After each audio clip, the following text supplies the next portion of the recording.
Hello दोस्तों, प्रतिमा GS academy पे आप सभी का स्वागत है। आधुनिक भारत के इतिहास में गवर्नर जनरल पे चर्चा हो रही है। आप लोग लाइक करें, शेयर करें। जिन दोस्तों ने अभी तक हमारे चैनल को सब्सक्राइब नहीं किया, सब्सक्राइब करें। शुरू करते हैं। लॉर्ड विलिंगटन 1931 में वायसराय बनते हैं और ये 36 तक रहते हैं। जब इरविन गांधी समझौता हो जाता है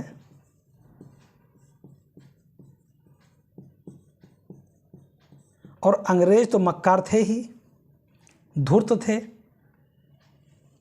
अंग्रेज जानते थे कि हमें गांधी के द्वारा दिए गया जो लालच है उसे पूरा नहीं करना है, और ये लालच इरविन के माध्यम से किया गया है। और इसलिए इरविन को जैसे ही गांधी जी इंग्लैंड के लिए, लंदन के लिए रवाना हुए, वैसे ही इरविन को वापस बुला लिया गया और लॉर्ड विलिंगटन को गवर्नर जनरल या वायसराय बना करके भेज दिया गया। अब जब लॉर्ड विलिंगटन आए, उसके बाद में जब गांधी जी वापस आए द्वितीय गोलमेज सम्मेलन में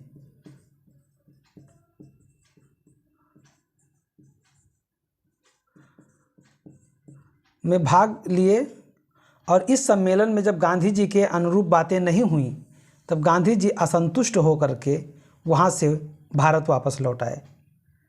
भारत आने के बाद में जब ये वायसराय से या गवर्नर जनरल से मिलते कि आपने हमें जो आश्वासन दिया था आप उस पर खरे नहीं उतरे, उसके पहले ही इरविन यहाँ से जा चुके थे और विलिंगटन यहाँ आ गए थे। इन्होंने कह दिया, भाई समझौता आपसे हमने नहीं किया था और वो समझौता पुरानी बातें हैं, नई बातें ये हैं कि नए सिरे से लागू होंगी। गांधी जी काफ़ी नाराज़ हुए और इन्होंने दोबारा सविनय अवज्ञा आंदोलन शुरू कर दिया। सेकेंड राउंड टेबल कॉन्फ्रेंस जो किया गया था, ये कई बार एग्जाम में पूछा गया है कि कहाँ पे हुआ था।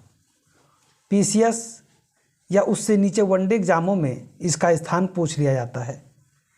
तो लंदन के जेम्स पैलेस में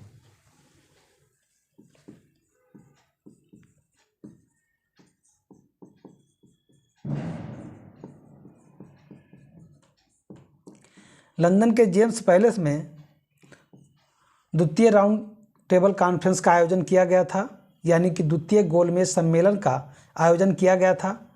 याद रहे कि कांग्रेस ने केवल और केवल द्वितीय गोलमेज सम्मेलन में भाग लिया था।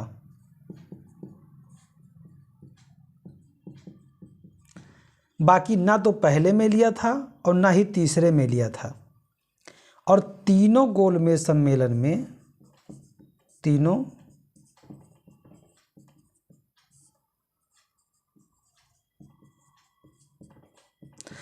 गोलमेज सम्मेलन में भाग लेने वाले जो महापुरुष थे उनका नाम है डॉक्टर भीमराव अंबेडकर। भीमराव अंबेडकर, इनको अंबेडकर बोला जाता है, लिखा अंबेडकर जाता है। यानी भीमराव अंबेडकर साहब तीनों गोलमेज सम्मेलन में भाग लिए थे। और सरोजिनी नायडू, ये अपने पैसे पर गई थीं। मदन मोहन मालवीय महोदय, ये हिंदू महासभा के तरफ से गए थे। और भीमराव अंबेडकर दलितों का प्रतिनिधित्व करने गए थे। अब सबसे बड़ी बात तो ये थी कि जब द्वितीय गोलमेज सम्मेलन में जब महात्मा गांधी जी पहुँचे, तो वो तस्वीर आज भी म्यूज़ियम में लंदन में लगी हुई है। कहा जाता है कि एक धोती वही नीचे लपेटे और वही ऊपर डाल लिए थे। महात्मा गांधी का व्यक्तित्व बहुत बेहतर था। कह सकते हैं कि जब उन्होंने देखा कि हिंदुस्तान में गरीबी चरम पर है और उन्होंने देखा कि लोगों के पास में खाने की व्यवस्था नहीं है, तो लोगों से उन्होंने कम खाने को कहा। कहा जाता है कि एक व्यक्ति से गांधी जी ने कहा कि कम खाया जाए, कम पहना जाए तो व्यवस्था बन सकता है। उस व्यक्ति ने कहा, महोदय आप तो सूट पहनते हैं, आप किसी का दर्द कैसे समझेंगे। महात्मा गांधी ने उसी दिन सूट को त्याग दिया और एक लंगोटी या कह सकते हो एक धोती उसी को पहनते थे और बचा हुआ उसी को ओढ़ लेते थे, और वहीं से महात्मा गांधी साधुत्व की भाव जीने लगे। इसी एक लंगोटी में उस लंदन में जेम्स पैलेस की सीढ़ियां चढ़ते हुए वहाँ के पत्रकारों ने लिखा था कि उसे देख करके जैसे लगता था कि कोई एक ऐसी दैवी, एक ऐसी शक्ति जा रही हो जिसको देखना एक अद्भुत माहौल लगता था। एक मंत्रमुग्ध करने वाला हड्डी पसली का व्यक्ति, जो पतला दुबला व्यक्ति, एक धोती के आधी जो है लपेटे हुए और आधी अपने ऊपर डाले हुए व्यक्ति जेम्स पैलेस की सीढ़ियां चढ़ रहा था।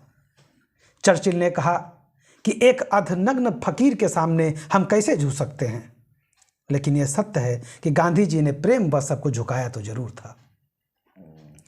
द्वितीय कॉन्फ्रेंस जब वहाँ पे गोलमेज सम्मेलन हुआ, वहाँ पे अंग्रेजों ने चाल चली। पहले तो 1909 में वो मुस्लिम को अलग कर चुके थे, अब वो 1932 में 1931-32 में अब हिंदुस्तान से दलित को भी अलग करना चाहते थे। गांधी जी ने कहा, मैं ये बर्दाश्त नहीं करूंगा। हिंदुस्तान को टुकड़े टुकड़े में जो बांटने की आपकी रणनीति है, मैं उसे बर्दाश्त नहीं करूंगा। द्वितीय गोलमेज सम्मेलन को छोड़ करके गांधी जी चल दिए। महात्मा गांधी जी ने वहां से आने के बाद जैसे ही महात्मा गांधी जी हिंदुस्तान पहुंचते हैं कि इन्हें जेल में डाल दिया जाता है। द्वितीय गोलमेज सम्मेलन में दलितों का प्रतिनिधित्व करने वाले डॉक्टर अंबेडकर ने जो दलित के लिए अलग निर्वाचन मंडल की व्यवस्था थी उसे स्वीकार कर लिया था। गांधी जी को यह बर्दाश्त नहीं था। गांधी जी कहते थे कि जिंदा हो मगर जिंदा तो रहो, हरिजन हो, हरि के गुण गाते हुए चलो, हिंदुस्तान के टुकड़े करने में क्या रखा है, साथ रहो, हाथ मिला के चलो, कंधे से कंधा लगा के चलो। महात्मा गांधी जी हर चीज़ों को बहुत आसानी से बहुत बड़ी बातें कह जाते थे। डॉक्टर अंबेडकर ने जब गांधी जी की बात मानने से इनकार कर दिया तो गांधी जी आमरण अनशन पर बैठ गए। उन्होंने कहा, ठीक है, आपको हिंदुस्तान के टुकड़े चाहिए तो मुझे मर जाने दीजिए, मेरी लाश जब होगी फिर आप लोग टुकड़े टुकड़े कर लीजिएगा, हम न देखने आएंगे न कुछ बोलने आएंगे। लेकिन फिर भी मदन मोहन मालवीय और सीतारमैया, इन सब नेताओं ने मिलकर के अंबेडकर को गांधी जी के पास ले जाकर के पूना पैक्ट करवाया। गांधी जी ने कहा कि आपने जो देश के लिए त्याग किया है वो सर्वथा याद रखा जाएगा, और हरिजन को, दलितों को दलित नहीं कहा जाएगा, उन्हें हरिजन कहा जाएगा। हरिजन का मतलब होता है जो भगवान के करीब हो, और महात्मा गांधी ने दलितों को हरिजन से शब्द से संबोधित किया और इनके लिए सीटों में बढ़ोतरी कर दिया। इन्होंने कहा कि सीटों में रिजर्वेशन हरिजनों के लिए किया जाएगा, और एक सम्मानपूर्वक संघ बनाने की योजना बनाई और डॉक्टर अंबेडकर को एक संघ बनाने के लिए प्रेरित किया। यानी कि लॉर्ड वेलिंगटन एक तरफ महात्मा गांधी को जेल में डाल रहा था, दूसरी तरफ लोगों के जो उत्साह थे उसे दबाने की कोशिश कर रहा था। फिर भी हिंदुस्तान के कुछ ऐसे नुमाइंदे थे कि जो हिंदुस्तान को आगे बढ़ाने के लिए प्रेरित कर रहे थे। द्वितीय गोलमेज सम्मेलन लंदन के जेम्स पैलेस में हुआ और मैकडोनाल्ड अवार्ड घोषित किया गया। मैकडोनाल्ड, रैमसो मैकडोनाल्ड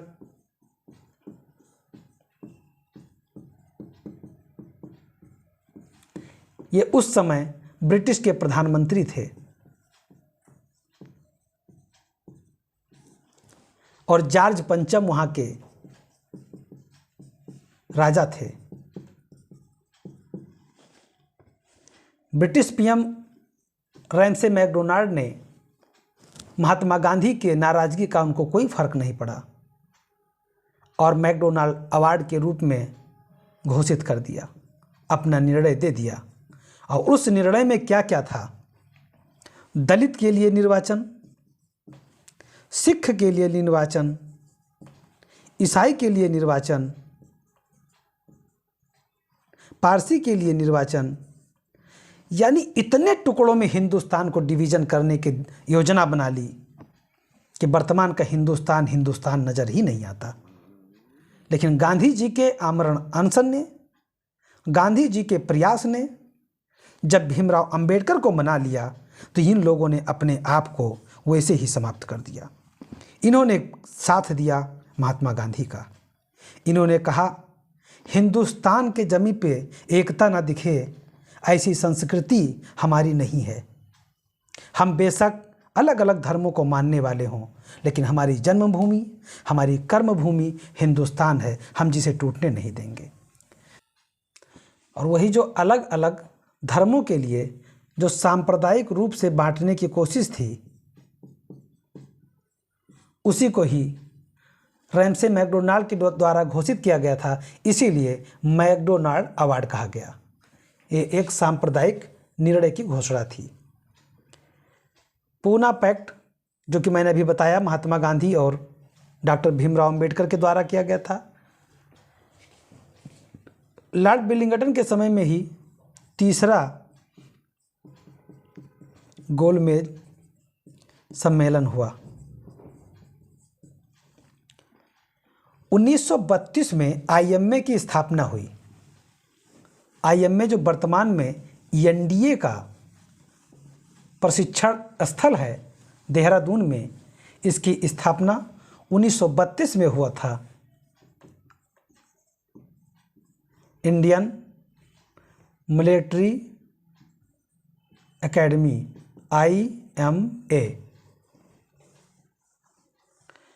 आईएमए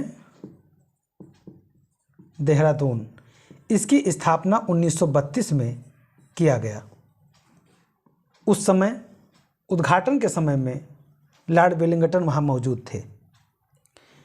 1933 में कैम्ब्रिज विश्वविद्यालय का छात्र रहमत अली ने पाकिस्तान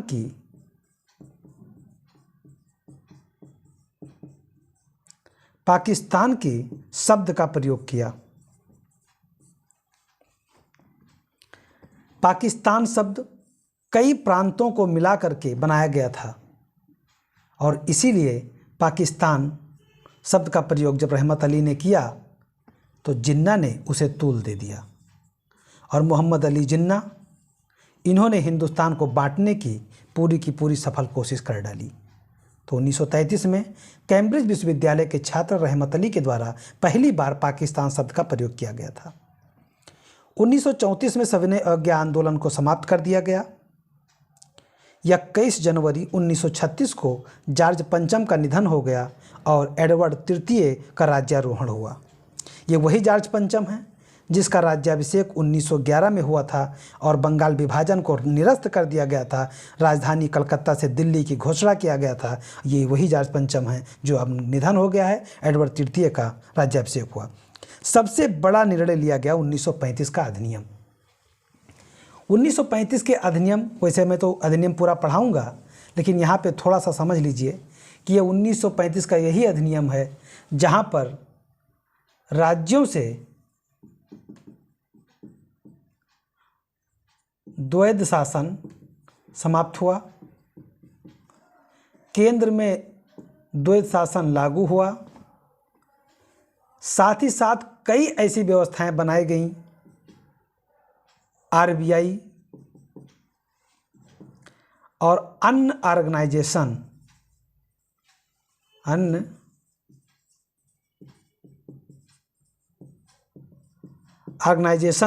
बनाए गए और एक संघ बनाने की बात कही गई, लेकिन संघ बनाने का सपना पूरा नहीं हो सका था, बाकी सारे पूरे हो गए थे।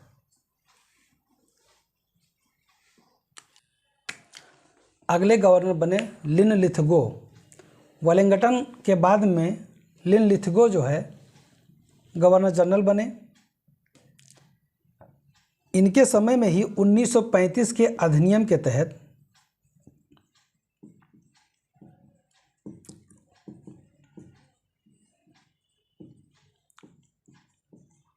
1935 के अधिनियम के तहत पहली बार आम चुनाव हुआ।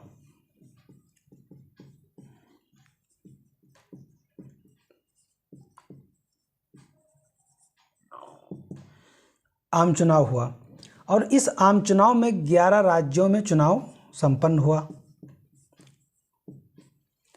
11 राज्यों में से 6 राज्यों में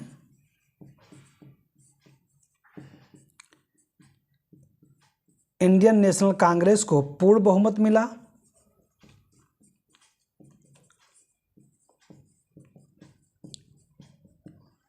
दो राज्यों में इंडियन नेशनल कांग्रेस ने समर्थन से सरकार बनाया।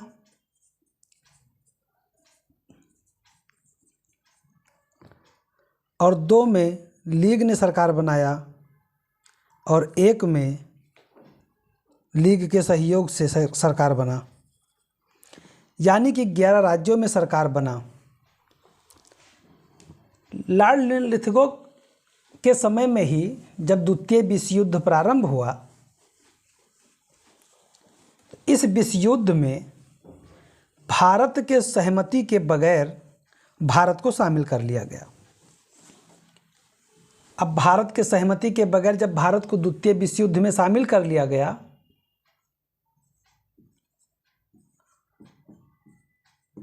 उन्नीस में शुरू हुआ था और ये 45 तक चलता रहा।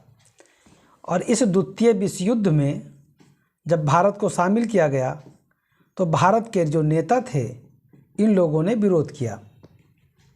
इसमें जवाहरलाल नेहरू,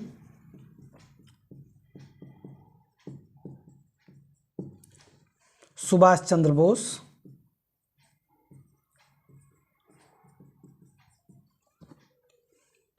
और महात्मा गांधी जैसे तमाम नेता शामिल थे और इन्होंने सरकार से त्यागपत्र दे दिया। यानी कि 8 राज्यों में जो कांग्रेस की सरकार थी, वहां से सब जगह से त्यागपत्र दे दिया गया। अक्टूबर 1939 में कांग्रेस ने अपने पद से त्यागपत्र दिया, मतलब सरकार से त्यागपत्र दिया। और मुस्लिम लीग इतना खुश हो गई कि उसने 22 दिसंबर 1939 को मुक्ति दिवस के रूप में मनाया। उन्होंने कहा कि कांग्रेस ने त्यागपत्र दिया, हमें मुक्ति मिल गई, और मुक्ति दिवस मनाया तथा हिंदुस्तान के टुकड़े टुकड़े करने का नारा प्रारंभ हो गया। ये जो आजकल आप देखते हैं, एक बार भी कश्मीर में उठा था, दिल्ली के जेएनयू में उठा था, कुछ ऐसे नारे लगाए गए थे। उस नारे को मैं बोलता हुआ भी महसूस करता हूँ कि गलत है, लेकिन कुछ लोगों ने गलत शब्दों का इस्तेमाल किया था हिंदुस्तान के लिए। ये सब उत्पत्ति उसी समय की हो गई थी। जब मुक्ति दिवस मनाया गया 22 दिसंबर 1939 को, कांग्रेस ने जब त्यागपत्र दिया तो मुस्लिम लीग ने उसे मुक्ति दिवस के रूप में मनाया था। 1937 में पहली बार एक गांव फैजपुर में, जो बंगाल में है, पश्चिम बंगाल में कह सकते हो, फैजपुर में जवाहरलाल नेहरू के नेतृत्व में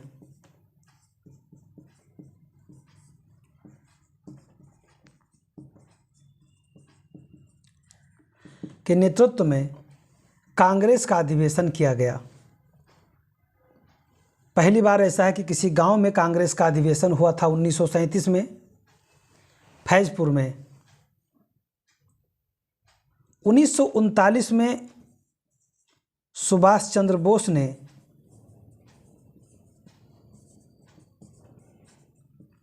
फॉरवर्ड ब्लॉक की स्थापना किया था। अब सुभाष चंद्र बोस के बारे में थोड़ा सा मैं बता दूं कि ऐसा क्यों किया गया था। सुभाष चंद्र बोस, इन महोदय को अब इतिहास पढ़ाते हुए तो थोड़ा सम्मान भी महसूस होता है कि ऐसे व्यक्तित्व को मैं पढ़ा रहा हूँ।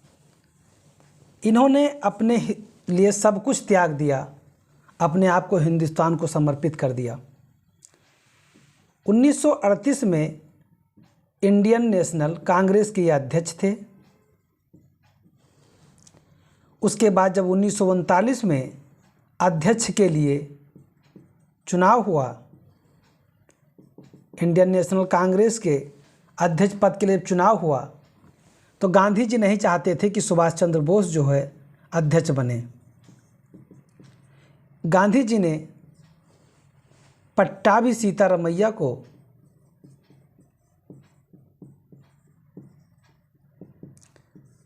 सुभाष चंद्र के खिलाफ खड़ा कर दिया, यानी पट्टाभी सीतारामैया वर्सेस सुभाष चंद्र बोस हो गया।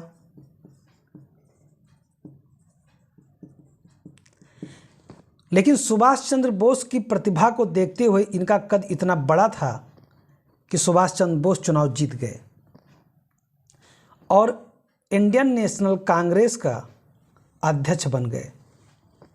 गांधी जी को ये अच्छा नहीं लगा।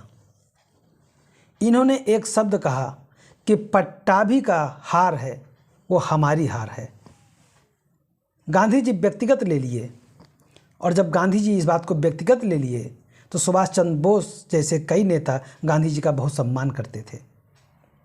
सुभाष चंद्र बोस ने त्यागपत्र दे दिया और कांग्रेस छोड़ दिया, कांग्रेस से हट गए। जब कांग्रेस छोड़ दिया इन्होंने, उसके बाद में 1939 में इन्होंने फॉरवर्ड ब्लॉक की स्थापना किया। इसी को त्रिपुरी संकट के नाम से जाना जाता है। इसी त्यागपत्र को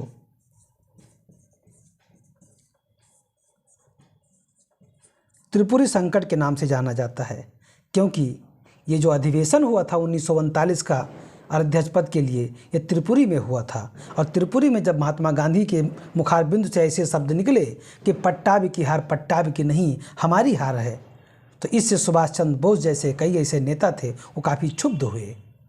और महात्मा गांधी को कहा जाता है कि यहाँ पे पट्टाभी के लिए जो प्रेम था या सुभाष चंद्र बोस के लिए नफरत, दोनों में कोई भी तुलना कर पाना मुश्किल होता है, क्योंकि सुभाष चंद्र बोस के सम्मान गांधी जी भी करते थे, सुभाष चंद्र बोस को काफ़ी मानते थे, लेकिन सुभाष चंद्र बोस के अग्रेसिव रवैये से काफ़ी दुखी भी रहते थे। सुभाष चंद्र बोस के लिए कहा करते थे कि सुभाष चंद्र बोस में, भगत सिंह में, इन लोगों में किसी प्रतिभा की कमी नहीं थी, लेकिन अगर इनके वसूलों पे हिंदुस्तान को आज़ाद कराया जाएगा तो हिंदुस्तान की स्थिति क्या होगी, इसको सोच पाना भी बहुत मुश्किल होता है।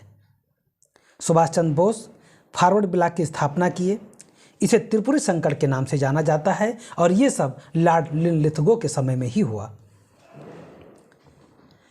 17 अक्टूबर 1940 को महात्मा गांधी ने, उस समय जब द्वितीय विश्व युद्ध चल रहा था, तो जवाहरलाल नेहरू सहित कई नेताओं ने महात्मा गांधी जी से कहा कि यही समय है कि मुझे ब्रिटेन पे आक्रमण कर देना चाहिए, मतलब आक्रमण क्या, विद्रोह कर देना चाहिए और हम आज़ादी पा सकते हैं। तब गांधी जी ने एक बहुत अच्छी बात कही थी। गांधी जी एक ऐसा व्यक्तित्व हैं कि इनको जितना पढ़ा जाए, जितना समझा जाए कम है। गांधी जी ने कहा, चलिए मान लेते हैं कि आज ब्रिटेन अलग देशों से युद्ध में उलझा हुआ है और हम इसका फ़ायदा उठा करके अपने देश को आज़ाद करा लें, हम विद्रोह कर दें। क्या ये जड़ मजबूत रहेगा? किसी के गलत नीतियों का, किसी के गलत समय का, किसी के कमज़ोर परिस्थिति का यदि लाभ उठा करके आप आगे बढ़ भी जाएंगे तो उसकी नींव कभी मजबूत नहीं होगी। और हम जिस हिंदुस्तान की कल्पना करते हैं, हम उसमें ये इजाज़त तो नहीं देंगे कि आप विद्रोह करके ब्रिटेन कमज़ोर है उसे और कमज़ोर बना दें। हम आज़ादी आज नहीं तो कल ले लेंगे, लेकिन ये दाग कैसे मिटाएंगे। महात्मा गांधी के शब्दों को फिर किसी के काफ़ी नेता नाराज़ हो गए गांधी जी से कि ये पता नहीं कैसी नीति लिए हैं, हमें आज़ादी चाहिए। लेकिन गांधी जी के कुछ बातों को कुछ नेता समझते भी थे। उन्होंने गांधी जी के बातों को समझा और आंदोलन को उस रूप में ना करके, गांधी जी ने कहा कि आंदोलन प्रारंभ रखिए, लेकिन आंदोलन का नाम चलता रहना चाहिए, आंदोलन उग्र नहीं होना चाहिए। तो ये गांधी जी ने फिर 1940 में 17 अक्टूबर 1940 में पवनार आश्रम से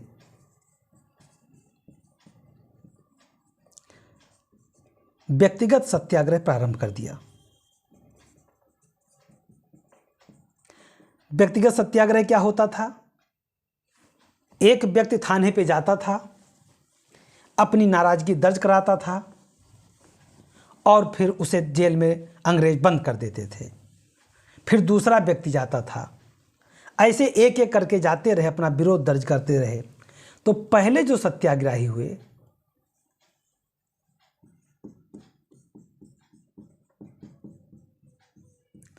वो थे विनोबा भावे।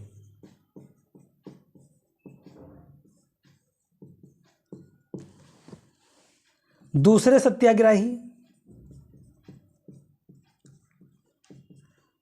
पंडित जवाहरलाल नेहरू। ये दो कई बार पूछे जाते हैं, इसे याद रखिएगा। यानी व्यक्तिगत सत्याग्रह प्रारंभ किया गया। अब आगे चलकर कहा जाता है कि 17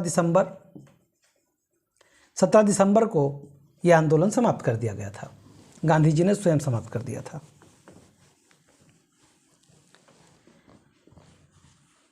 उन्नीस 1940 में ही विंस्टन चर्चिल ब्रिटेन के प्रधानमंत्री बने। 1942 में जब वैश्विक समुदाय पे विश्व युद्ध चल ही रहा था, अमेरिका और अन्य देश ब्रिटेन पे जो मित्र राष्ट्र थे एक धुरी में थे। राष्ट्र उस समय द्वितीय विश्व युद्ध दो धुरी में बंट गया था। तो जो मित्र राष्ट्र थे उसमें अमेरिका था, ब्रिटेन था और इनके सहयोगी थे। दूसरी तरफ जर्मनी था और जापान था, ये और इनके सहयोगी थे। जब अमेरिका और अन्य देशों ने, मित्र राष्ट्रों ने ब्रिटेन पर दबाव बनाया कि जब तक भारत का पूर्ण समर्थन नहीं मिलेगा हम द्वितीय विश्व युद्ध हार जाएंगे, लेकिन इस समर्थन के लिए महात्मा गांधी तैयार नहीं थे। उन्होंने कहा मुझे आज़ादी दे दो, हम समर्थन कर देंगे, या तुम आश्वासन दे दो कि जैसे ही विश्व युद्ध समाप्त होगा हम तुम्हें आज़ाद कर देंगे। इसके लिए चर्चा करने के लिए 1942 में क्रिप्स महोदय को भेजा गया। और ये क्रिप्स जवाहरलाल नेहरू के दोस्त थे, एक साथ पढ़ते थे, नेहरू के दोस्त थे। जब ये नेहरू से मिलने गए तो नेहरू ने कहा आज मेरा दोस्त ब्रिटिश की नुमाइंदगी करने आया है और मैं नहीं जानता ऐसा क्यों कर रहा है, मुझे स्वीकार नहीं होगा, पूरा देश आज़ाद होना चाहिए। महात्मा गांधी ने भी इन्हें नकार दिया, जवाहरलाल नेहरू ने भी इसे नकार दिया। इसे उत्तर तिथीय चेक कहते हुए महात्मा गांधी ने कहा कि ये उत्तर तिथीय चेक की भांति है। जवाहरलाल नेहरू ने इसमें जोड़ दिया डूबते हुए बैंक जैसा, और इसे नकार दिया गया। क्रिप्स महोदय वापस चले जाते हैं। उसके बाद में और आश्वासन दिया जाता है। फिर कई गतिविधियाँ होती हैं, जब ये नेशनल मूवमेंट पढ़ाऊँगा तब ये सब टॉपिक बहुत अच्छे से कवर किया जाएगा। 14 जुलाई को 1942 को इंडियन नेशनल कांग्रेस के कार्यकारिणी समिति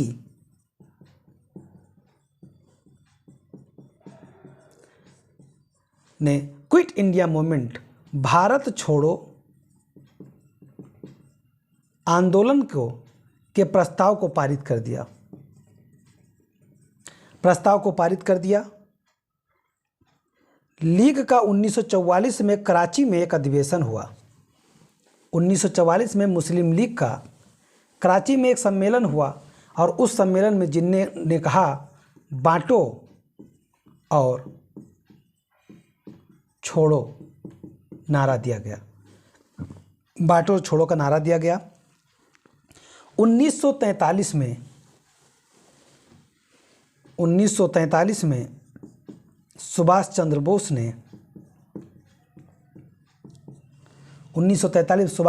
ने आज़ाद हिंद फौज बनाई।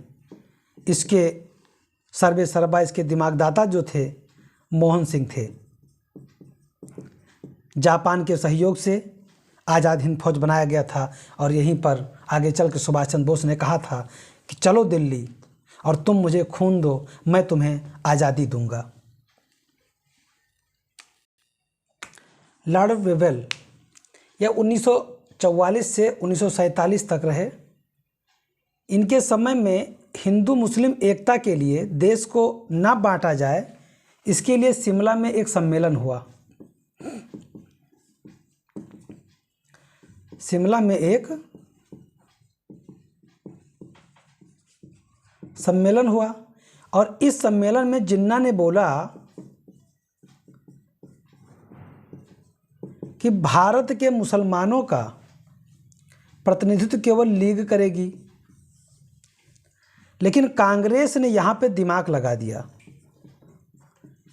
कि कांग्रेस का प्रतिनिधित्व मौलाना आज़ाद को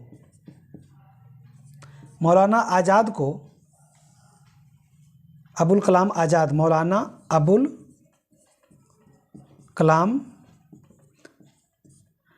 कलाम आज़ाद को कांग्रेस का प्रतिनिधित्व दे करके भेज दिया और जिन्ना यहीं पे नाराज़ हो गए। बोले ये क्यों आए हैं? तो मौलाना अबुल कलाम आज़ाद ने कहा कि जिन्ना लीग हिंदुस्तान नहीं है और लीग सभी मुसलमानों की नुमाइंदगी नहीं कर सकता। हम हिंदुस्तान के नुमाइंदे हैं और हिंदुस्तान में रहेंगे। और शिमला सम्मेलन 25 जून 1945 को जो हुआ था यह असफल हो गया। और इन्हीं के समय में क्लेमेंट इटली ब्रिटेन के प्रधानमंत्री बने और प्रधानमंत्री बनते ही इटली ने कहा कि हम 20 फरवरी 1946 को ये घोषित किया,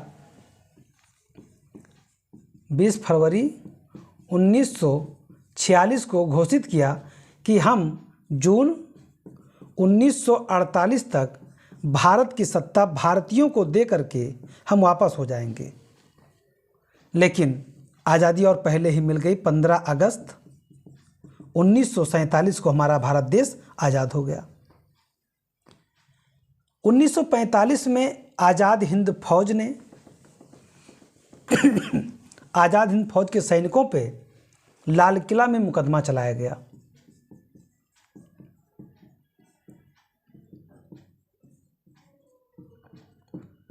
लाल किला में मुकदमा चलाया गया और उस मुकदमे की पैरवी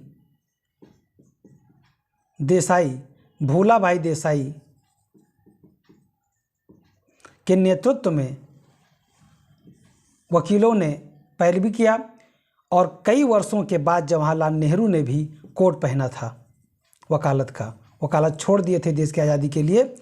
लेकिन जवाहरलाल नेहरू, काटजू, कई लोग थे जिन्होंने, एक वकील का समूह था कि लाल किले पे जो मुकदमा आज़ाद हिंद फौज के सैनिकों पे चल रहा था उन्हें बचाने के लिए किया गया और बचा ले गए। 18 फरवरी 1946 में बंबई में नौसैनिक विद्रोह हुआ और 1946 में ही कैबिनेट मिशन की घोषणा हुई। 19 फरवरी 1946 में लंदन में कैबिनेट मिशन की घोषणा हुआ और 24 मार्च 1946 को ये भारत पहुँचे और इन्हीं कैबिनेट मिशन के आधार पे ही भारत में संविधान सभा का स्थापना की बात कही गई और आगे चल करके भारत का एक संविधान तैयार हुआ। इसके बाद लॉर्ड माउंटबेटन आए। 3 जून प्लान के नाम से जाना जाता है इनके कार्य को, क्योंकि 3 जून को इन्होंने सभी लोगों से मिलने के बाद भारत और पाकिस्तान को अलग अलग करके देश को बांट दिया। 14 अगस्त को पाकिस्तान आज़ाद हुआ और 15 अगस्त को भारत। उसके बाद में आज़ाद भारत के पहले गवर्नर जनरल लॉर्ड माउंटबेटन बने भारत के। ये आज़ाद भारत के पहले गवर्नर, आज़ाद भारत के पहले गवर्नर बने। उसके बाद प्रथम भारतीय गवर्नर जनरल श्री राजगोपालाचारी बने और 1950 में जब बाबू राजेंद्र प्रसाद जब हमारे प्रथम राष्ट्रपति बने, जब प्रथम राष्ट्रपति बन गए 1950 में, तो गवर्नर जनरल के पद को समाप्त कर दिया गया। दोस्तों, ये रहे गवर्नर जनरल। सारे गवर्नर जनरल के बारे में उनके समय में क्या कार्य हुआ वो मैंने पढ़ा दिया है। मैं अपने क्लास को पे समाप्त करता हूँ। धन्यवाद। जय हिंद, जय भारत।